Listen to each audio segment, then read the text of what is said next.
और आज हमारे वाइफ का भी बर्थडे है, तो मेरे तरफ से चंदा आपको हैप्पी बर्थडे टू यू बेटा। हैप्पी बर्थडे चंदा जी, और हैप्पी बर्थडे चंदा जी। दिखाइए जिमी जी बोले हमारे भाई।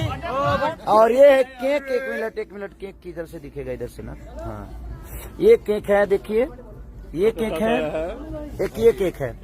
और ये असिस्टेंट है हमारी बबली, और हीरोइन हमारी कहाँ है भाई? ये हमारी नई हीरोइन है संजुक्ता, जो कि बंगाल से हैं और बड़ी खूबसूरत एक्ट्रेस है, बड़ी खूबसूरत डांसर है, बड़ी अच्छी नेचर है इनकी। और एक और है सुदीक्षा जी, तो शायद नीचे है या अपने रूम में होंगी। तो दिल से प्रणाम, आज बड़ा मजा आ रहा है भाई का और मेरे वाइफ का। 3 केक लगा हुआ है, तो 3 केक लगा हुआ है। हैप्पी बर्थडे टू यू, सबको दिल से प्रणाम, दिल से प्रणाम। और 3 केक मंगाया है लाल बाबू जी ने, मोनू के लिए भी और चंदा जी के लिए भी, चंदा के लिए, हमारी वाइफ के लिए भी।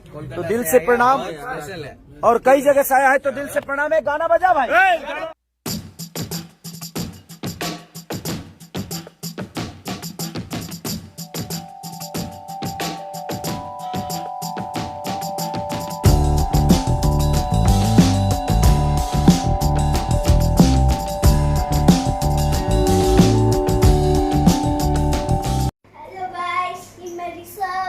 और ये मेरे पापा का शर्ट और ये मेरे पापा का कैप।